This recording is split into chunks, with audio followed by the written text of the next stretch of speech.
খাটের নিচে কেউ আছে। বারবার তালা লক করছে কিনা চেক করছি। চুলা বন্ধ করেছে কিনা চেক করছি।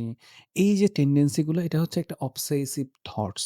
এখন ওসিডি কে ট্রিটমেন্ট করাটা একটু ডিফিকাল্ট, একটু ক্রিটিক্যাল অ্যান্ড একটু ট্রিকি। দ্যাটস ইন্ডিকেট সে তার লাইফে ঘটে যাওয়া ইভেন্ট গুলো নিয়ে বারবার চিন্তা করছেন। হয় সেটা পাস্ট নিয়ে অর ফিউচার নিয়ে তিনি ওভারথিংকিং করছেন। একটা মানুষ সারারাত জেগে পড়ালেখা করছে, সে যে রেজাল্টটা করবে। একটা মানুষ সারারাত জেগে প্রজেক্টে কাজ করছে, সে যে আউটকামটা পাবে। আমি জাস্ট ঘন্টাখানেক কাজ করে কি সেই রেজাল্টটা এক্সপেক্ট করছি কিনা? দেন আমি একটা ইললজিক্যাল এক্সপেকটেশন এ আছি। ওয়েলকাম সবাইকে আস্ক মি এ ভিডিও সিরিজে এবং আজকের এপিসোডে আমি যে প্রশ্নটি নিয়েছি সেটি ফেসবুক ইনবক্স থেকে। ফেসবুক ইনবক্সে একজন ফেসবুক ইউজার আমাকে যা লিখেছেন তার কথাগুলোকে সামারি করে আপনাদের সাথে শেয়ার করছি। অ্যাট দ্য সেম টাইম পাশে স্ক্রিনশটটিও শেয়ার করছি। অ্যান্ড ডেসক্রিপশন বক্সে সম্পূর্ণ কোয়েশ্চেন দেওয়া থাকবে, আপনি চাইলে পড়ে দেখতে পারেন। ২০ বছর বয়সে একজন ফেসবুক ইউজার আমাকে লিখেছেন যে তিনি প্রায় ৩ বছর যাবৎ ওসিডি রোগে আক্রান্ত। যেহেতু তিনি স্টুডেন্ট তাই সরকারি হসপিটালে ট্রিটমেন্ট নেওয়ার চেষ্টা করেছেন, সাইকোলজিস্ট দেখিয়েছেন। কিন্তু খুব একটা ইমপ্রুভমেন্ট তিনি দেখতে পাননি। তিনি কয়েকটা স্পেসিফিক কোয়েশ্চেন আমাকে লিখেছেন। আমি সেই কোয়েশ্চেনগুলো শেয়ার করছি অ্যান্ড দেন আমি ডিসকাশনটা স্টার্ট করব। তার প্রথম প্রবলেমটা তিনি জানিয়েছেন, তিনি প্রচণ্ড ওভারথিংকিং করেন। নাম্বার 2 যে প্রবলেমটা তিনি আমাকে লিখেছেন, খুব অল্পতে ইমোশনাল হয়ে যান, মন খারাপ লাগে। নাম্বার 3 যে বিষয়টা তিনি লিখেছেন, সারাদিন প্রচণ্ড লেথার্জিক ফিল হয়, এনার্জি পান না, চোখে ঘুম থাকে, কিন্তু রাত হলে আবার ঘুম আসছে না, পড়াশোনায় তিনি ফোকাস করতে পারছেন না। নাম্বার 4 তিনি মেজাজ খিটখিটে থাকে এমনটাও লিখেছেন। নাম্বার 5 ঘনিষ্ঠ কারো সাকসেস দেখলে তার খারাপ লাগে বা কষ্ট লাগে। নাম্বার 6 ঘুমানোর আগে তিনি বারবার খাটের নিচ চেক করেন, ঘরে কেউ আছে কিনা চেক করেন। তার কাছে মনে হয় যে রাতে হয়তো চোর আসতে পারে। অ্যান্ড নাম্বার 7 সিমিলার ঘর থেকে বের হওয়ার আগে বারবার চুলা চেক করছেন। চুলাতে কিছু আছে কিনা, ফ্রিজ চেক করছেন। তার কাছে মনে হয় ঘর থেকে বের হলে ঘরে আগুন লেগে যাবে বা ফ্রিজ ব্লাস্ট হতে পারে। এরকম নেগেটিভ চিন্তা তার মাথায় আসে। অ্যান্ড লাস্টলি লিখেছেন সারাদিন ঘুম ভাব থাকলেও ঘুমানোর পর অল্প সময় ঘুম ভেঙে যায় এবং ঘুমটা পরিপূর্ণ হচ্ছে না। সো ইন টোটাল তিনি ৮ টা পয়েন্ট আমাকে শেয়ার করেছেন। আপনার সাথে যদি এর কোনো একটা ম্যাচ করে, হোপস আপনি সম্পূর্ণ ভিডিওটা দেখবেন এবং কিছুটা ইনসাইট খুঁজে পাবেন যে কিভাবে আপনি আসলে ট্রিটমেন্টটা কন্টিনিউ করতে পারেন।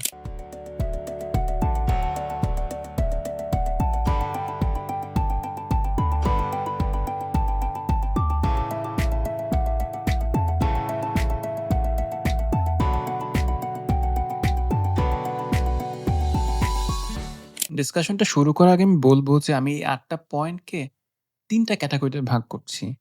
৩ টার মাঝে একটা হচ্ছে ওসিডি, যেমন বারবার চুলা চেক করা, বারবার ঘরের নিচে মানে বারবার খাটের নিচে কেউ আছে কিনা চেক করা। এইগুলো হচ্ছে ওসিডি এর একটা ফিচার।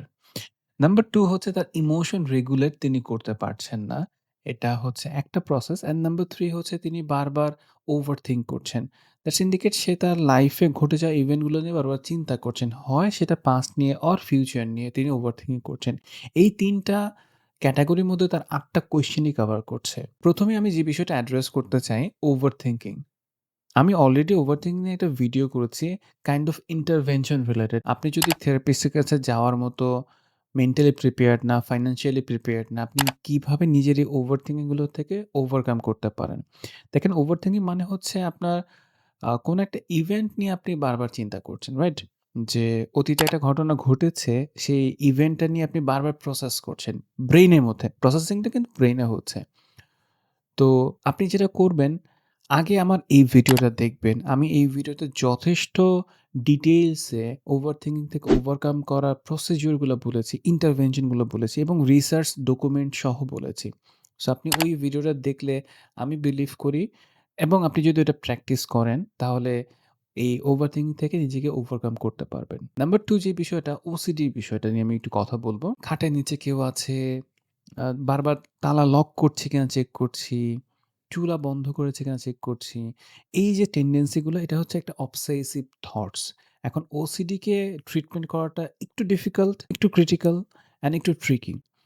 ওসিডি কে আপনি মনে করতে পারেন কাইন্ড অফ আপনার ডায়াবেটিকস হয়েছে। তো ডায়াবেটিকস হলে একজন ডায়াবেটিকস এর পেশেন্ট অলওয়েজ কিন্তু মেডিসিনের উপর থাকেন, হাঁটাচলা করেন। সকালে দেখবেন ধানমন্ডি লেক বলেন, রমনা পার্ক বলেন, বয়স্ক মানুষ যাদের 60 প্লাস বয়স সবাই হাঁটছে। ঘামছে আর হাঁটছে, ঘামছে আর হাঁটছে।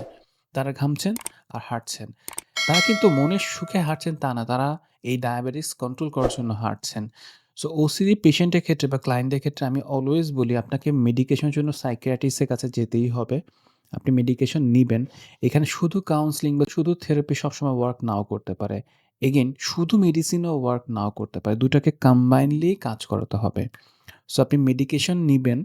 At the same time exposure therapy নিতে পারেন যেকোনো একজন প্রফেশনাল থেরাপিস্টের আন্ডারে। এই ২ টাকে কম্বাইন করলে ওসিডি ম্যানেজ করা ইজি হয়, কিওর করা ইজি হয়। কোনো একটা স্টাডিতে দেখা গিয়েছে ওসিডি 50% হচ্ছে কিউরেবল এবং 50% হচ্ছে ম্যানেজেবল। এখন আপনার ওসিডির সিভিয়ারিটি না জেনে, না বুঝে আমি কোনো ডিসিশনে যাচ্ছি না। বাট আমি আপনাকে সাজেস্ট করব, আপনি যদি অলরেডি সরকারি হসপিটালে যান, আপনি আগে সাইকিয়াট্রিস্ট দেখান। তিনি আপনার ওসিডির ফিচারগুলো শুনবেন, আপনার সম্পর্কে জানবেন, কিছু মেডিকেশন দিবেন। শুধু ওসিডির জন্য বলছি। অ্যান্ড দেন একজন থেরাপিস্ট, সাইকোলজিস্ট যিনি প্র্যাকটিস করছেন, তিনি আপনার কথাগুলো ডিটেইলস শুনবেন, সময় নিয়ে শুনবেন। কিছু ক্ষেত্রে এক্সপোজার থেরাপি দিবেন, কিছু ক্ষেত্রে সিবিটি এপ্লাই করবেন বা তার মতো করে তিনি আপনাকে ট্রিটমেন্ট করবেন। আপনি ওই ট্রিটমেন্টগুলো ফলো করেন। কন্টিনিউয়াসলি ৬ মাস ফলো করেন। তারপর হোপস আপনি একটা বেটার রেজাল্ট দেখতে পাবেন। লাস্টলি হচ্ছে ইমোশন রেগুলেট করতে না পারা। একটা মানুষ যখন তার ইমোশনগুলো রেগুলেট করতে না পারে, তার ভেতরে খচখচ করতে থাকে, তিনি আসলে অন্যের সুখ দেখে ভালো ফিল করেন না। তার নিজের ইমোশনগুলোকে তিনি এক্সপ্রেস করতে পারেন না। সো ইমোশনগুলোকে আইডেন্টিফাই করাটা ইম্পোর্টেন্ট যে আমি আসলে কোন সময় কি ফিল করছি, কি এক্সপ্রেস করব। কারো সাকসেস দেখে খারাপ লাগছে, এটা হিউম্যান নেচার। বাট আপনার যদি বেশি খারাপ লাগে দেন আপনার নিজেকে প্রশ্ন করা উচিত যে, "কি কারণে খারাপ লাগছে? আমি কি ওই কাজটা করছি, তার মতো আমি কি এফোর্ট দিচ্ছি?" একটা মানুষ সারারাত জেগে পড়ালেখা করছে, সে যে রেজাল্টটা করবে। একটা মানুষ সারারাত জেগে প্রজেক্টে কাজ করছে, সে যে আউটকামটা পাবে। আমি জাস্ট ঘন্টাখানেক কাজ করে কি সেই রেজাল্টটা এক্সপেক্ট করছি কিনা? দেন আমি একটা ইললজিক্যাল এক্সপেকটেশন এ আছি। সো আপনার ইমোশন রেগুলেট করতে পারছেন না বা ইমোশনগুলোকে ম্যানেজ করতে পারছেন না, again you need professional help. কোনো ভিডিও আপনাকে এইরকম থেরাপি দিতে পারে না। দিতে পারে শুধুমাত্র ইনসাইট, সাইকো এডুকেশন যেটা আপনাকে হেল্প করবে নেভিগেট করতে যে আমি আসলে এই জায়গাটা গেলে প্রপার একটা ট্রিটমেন্ট পেতে পারি। সো আপনার ইমোশনগুলোকে আপনি নিজে রেগুলেট করার চেষ্টা করেন। যদি না পারেন সেক্ষেত্রে প্রফেশনাল হেল্প অবশ্যই নিবেন। লাস্টলি যেটা বলব, এই যে আমি ওভারথিংকিং এর কথা বলেছি, এই ওভারথিংকিং এর জন্য আমাদের ব্রেইন কিন্তু অলওয়েজ প্রেশারে থাকে এবং এই কারণে আমি ঘুমাতে অনেক ক্ষেত্রে পারছি না।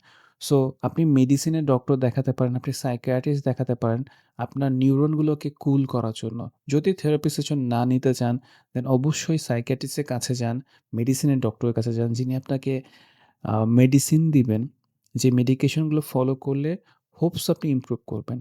যদি দেখেন একটা ডক্টরের কাছে যেয়ে আপনি ইমপ্রুভ হচ্ছেন, আপনি অ্যানাদার ডক্টরের কাছে যান, তাকে বুঝিয়ে বলেন, যার সাথে আপনার ভালো র‍্যাপো হয়েছে, যার ফিডব্যাক আপনি ভালো শুনেছেন, তার সাথে আপনি কথা বলেন। সো নিজের যত্ন নেওয়ার জন্য অবশ্যই ইনভেস্ট করেন। আপনি যদি শুধু বসে থাকেন, আপনি কখনোই ইমপ্রুভ করতে পারবেন না। So try to love yourself, try to invest for yourself.